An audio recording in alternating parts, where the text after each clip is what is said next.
एक बार फिर से बात कर लेते हैं लीजेंडरी सिंगर मोहम्मद रफ़ी साहब के बारे में। बात क्यों करते हैं? ईमानदारी जहन में आ जाती है सबकी।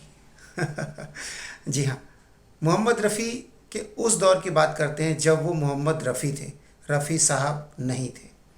उनको रफ़ी साहब बनाने वाले नौशाद साहब, महान संगीतकार। उस दौर की बात है जब के एल सहगल का जलवा एक सुपरस्टार से भी ऊंचा हुआ करता था, गायकी और एक्टिंग दोनों ही क्षेत्र में। हर सिंगर के दिमाग में एक बात होती थी, के एल सहगल साहब से मिलना है और के एल सहगल साहब के साथ गाना है। तो रफ़ी साहब के एल सहगल की संगीत के रिकॉर्डिंग में कोरस में गा रहे थे। कोरस में गाने के बाद आधा ही गाना रिकॉर्ड हुआ। टेक्निकली स्टूडियो बंद होने लगा। रफ़ी साहब थोड़ा सा मायूस होकर बाहर बैठ गए। कारण तभी उसी समय महान संगीतकार नौशाद साहब वहाँ से निकले और स्टूडियो की सीढ़ियों पर एक यंग लड़के को बैठे हुए देखा, रफ़ी साहब को। उन्हें पूछा, क्या हुआ भाई, स्टूडियो तो बंद हो गया, क्या घर नहीं जाना है? तो रफ़ी साहब ने उत्तर दिया, जाना तो है बट जाकर वापस आने के पैसे नहीं, सिर्फ जाने के पैसे हैं। तो बोले, तो क्या हुआ, पैसे ले लेते? तो बोले, ले कैसे लेता, गाना तो आधा ही रिकॉर्ड हुआ है, कल पूरा रिकॉर्ड होगा तब मिलेंगे पैसे। नौशाद साहब ने सोचा कि जहाँ इस दौर में कोई भी शख्स किसी से एक बार पैसा ले ले तो उसे वापस देना ज़रूरी नहीं समझता, वहाँ पर ये बच्चा बैठकर ये सोच रहा है कि मैं पूरा गाना रिकॉर्ड होने के बाद ही पैसे लूँगा।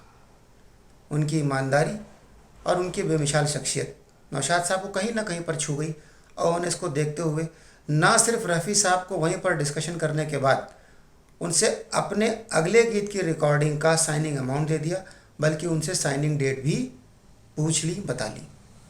अगले दिन गाना रिकॉर्ड हुआ। गाना रिकॉर्ड होने के बाद तय समय के दौरान और दिन पर रफ़ी साहब नौशाद साहब के पास पहुंच के गाना रिकॉर्ड करने के लिए। काफ़ी रिहर्सल के बाद एक गाना रिकॉर्ड हुआ और वो पहला गाना था मोहम्मद रफ़ी का, जो संगीत निर्देशन में था नौशाद साहब के, और वो हिट गाना था, दिल हो काबू में तो दिलबर की ऐसी की तैसी। इसके बाद रफ़ी साहब ने कभी पीछे मुड़ के नहीं देखा। हर लम्हा, हर स्टाइल, हर तरीके और हर माहौल के हिसाब से गाने रफ़ी साहब ने गाए। ऐसे वर्सेटाइल एक्टर थे, लेकिन कभी भी ईमानदारी को वो भूले नहीं, आजीवन। धर्मेंद्र के महान प्रशंसकों में आने वाले, धर्मेंद्र के लिए कई बार शोले देखने वाले, कई बार इसलिए क्योंकि कितनी बार भी देखा हो बट पूरी नहीं देख पाए, हर बार आधी देख के हॉल से बाहर निकल आते थे रफ़ी साहब। या इसलिए रफ़ी साहब थे, पता नहीं कितनों का भला कर गए, तब भी किसी से कुछ नहीं कहते थे। उस दौर में रफ़ी साहब का जलवा ब्रिटेन में गाने तक था, वेस्ट इंडीज़ में उनका जलवा था, साउथ अफ्रीका में उनका जलवा था, कीनिया में उनका जलवा था, जैसे उनकी अपनी भाषा में वो गा रहे हों।